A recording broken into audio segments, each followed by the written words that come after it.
Media நேயர்களுக்கு வணக்கம். ஈழத்து குயில் கெல்மிஷா அவர்களுடைய அடுத்த படைப்புகள்ல ஒன்றான பிள்ளைக்கனியமுதே காணொளி பாடலினுடைய ரிவ்யூ ஊடாக இணைந்திருக்கலாம். அஜித் சுவேந்திரா அவர்களுடைய தயாரிப்பிலையும் சஜிதா அவர்களுடைய இயக்கத்திலையும் வெற்றி சிந்துஜன் அவர்களுடைய மிக்சிங் மற்றும் மாஸ்டரிங்லையும் வேலதீபன் அவர்களுடைய வயலின் இசையமைப்பிலையும் ஜானு அவர்களுடைய டிஓபி மற்றும் எடிட்டிங்லையும் கிரிஷ் கதிர் அவர்களுடைய விஎஃப்எக்ஸ்லையும் ஈழக்குயில் கெல்மிஷா மற்றும் வைஷிகன் அவர்களுடைய நடிப்பிலையும் உருவாகி இருக்கிறது தான் இந்த பிள்ளைக்கனியமுதே காணொளி பாடல். இந்த காணொளி பாடலை பத்தி சொல்லணும் அப்படின்னு சொன்னா எங்கள் எல்லாருக்குமே சின்ன வயசு முதலே பரிச்சயமான ஒரு பாடல். அதாவது சின்னஞ்சிறுகிளியே கண்ணம்மா அனைவராலையுமே கேட்டு வளர்ந்த ஒரு பாடல் தான் இது. இந்த பாடல் கெல்மிஷாவினுடைய வெர்ஷன்ல எப்படி அமைச்சிருக்கு அப்படின்னு பார்க்க போனா பழைய கால முறைப்படி கட்டப்பட்ட ஒரு நாச்சார் வீட்டில எடுக்கப்பட்ட காட்சி அமைப்புகள் தான் இந்த பாடல் முழுக்கவே காணப்படுது. அதுலயுமே குறிப்பாக கெல்மிஷா அதாவது ஒரு இளம் வயது பிள்ளை ஒரு சிறிய பால கொஞ்சி விளையாடுற மாதிரியான காட்சி அமைப்புகள் இந்த பாடல் வரிகளுக்கு பொருந்துற வகையில அழகாக எடுக்கப்பட்டிருக்கு.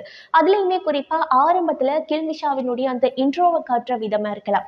அதாவது ஒரு அணிகலன்களை தான் அணிஞ்சு கொள்றது முதல் தொடக்கம், அந்த சிறுவனை தூக்கி விளையாடுறது, சிறுவனோட சேர்ந்து ஒரு தூணுக்கு பின்னுக்கு இருந்து மறைந்திருந்து விளையாடுறது, தூக்கி சுற்றுறது மற்றும் அவனுக்கு சில விஷயங்களை சொல்லி கொடுக்கிறது, இப்படியான காட்சி அமைப்புகள் அனைத்துமே இந்த பாடலினுடைய வரிகளுக்கு பொருந்துற வகையில அழகாக தத்ரூபமாக எடுக்கப்பட்டிருக்கு. மற்றும் இந்த பாடல் எடுக்கப்பட்ட அந்த லொகேஷன், அதாவது அந்த நாச்சார் வீடு மற்றும் அந்த பழைய கால முறைப்படி கட்டப்பட்ட அந்த வீட்டினுடைய அந்த அமைப்புகள் கூடவே இந்த காட்சிகளுக்கு இன்னும் வளர்ச்சிக்கிற விதத்துல அமைச்சிருக்கு. ஆரம்பமே ஒரு வயலினுடைய அந்த பேக்ரவுண்ட் மியூசிக்கோட ஆரம்பிக்குது இந்த பாடல். அது மட்டும் இல்லாம கெல்மிஷாவினுடைய குரல் எழுத்துல இந்த பாடலை கேட்கறதுக்கு அவ்வளவு ஒரு இனிமையாக இருக்கு.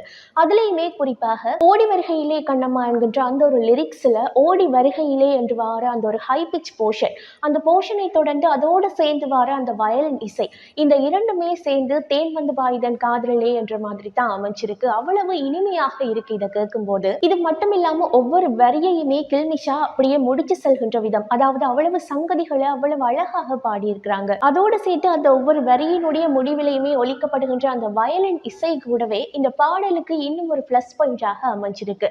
சரி, மகிழ்விக்கிற மாதிரியான ஒலியமைப்பு தான் இதுல காணப்படுதா அப்படின்னு பார்த்தா அதுதான் கிடையாது. எங்கள் எல்லாருக்குமே இந்த பாட்டினுடைய லிரிக்ஸ் கொஞ்சம் பரிச்சயமானதுதான். உன் கண்ணில் நீர் வழிந்தால் கண்ணம்மா அப்படின்ற வார அந்த போர்ஷன் கொஞ்சம் சோகமாக பாட வேண்டிய போர்ஷன்.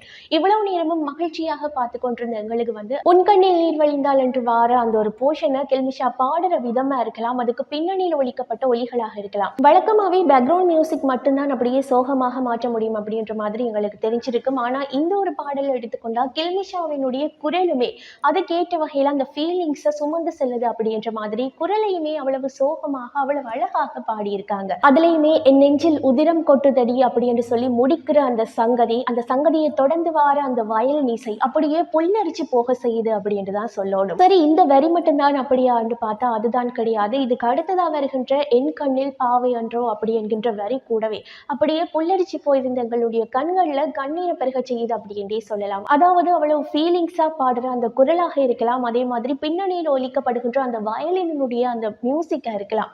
இதெல்லாமே சேர்ந்து அப்படியே ஒரு உணர்ச்சி வெள்ளத்துக்குள்ளேயே எங்களை மூழ்கடிச்சு செல்லுது. இதே மாதிரி இந்த பாடல நடிச்சிருக்கிற கெல்மிஷா மற்றும் வைஷிகன் அவர்களுடைய நடிப்பு, ஒரு சின்ன குழந்தைய வச்சு வீடியோ எடுக்கிறது எவ்வளவு கஷ்டம் அப்படின்றது எங்கள் எல்லாருக்குமே தெரியும். அதே நேரத்தில் ஒரு இயல்பான ஒரு நடிப்பு வெளிப்பட்டு இருக்கு அப்படின்னு தான் சொல்லணும். அழகாக இருக்கு. இந்த பாடலோட சேர்த்து அவர்களுடைய அந்த நடிப்பு திறன், காட்சி அமைப்புகள் எல்லாத்தையுமே பார்க்கும்போது மன நிறைவு ஒன்று கிடைக்குது. நாங்க சின்ன வயசு முதல் சாதாரணமாக கேட்டு வளர்ந்த ஒரு பாடலுக்குள்ள இவ்வளவு ஃபீலிங்ஸ் இருக்கா அப்படின்ற மாதிரி ஒரு யோசனையை கிளறி விட்டு செல்லுது. அந்த அளவுக்கு தத்துரூபமாக உணர்ச்சிகளோடு உருவாக்கப்பட்டிருக்கிற பிள்ளைக்கனியமுதே பாடல் வெற்றி பெறத்துக்கு ஒட்டுமொத்த பாடல் குழுவினர்களுக்கும் குவியம் மீடியா சார்பான வாழ்த்துக்களை தெரிவித்துக் கொண்டு மற்றும் ஒரு குவியம் ரிவ்யூ நிகழ்ச்சியூடாக உங்களை சந்திக்கும் வரையில் உங்களிடமிருந்து விடைபெறும் நான் கீர்த்தி. மறக்காம குவியம் மீடியாவை லைக் பண்ணி, கமெண்ட் பண்ணி, ஷேர் பண்ணி, சப்ஸ்கிரைப் பண்ணி குவியம் மீடியாவோடு இணைந்திருங்க.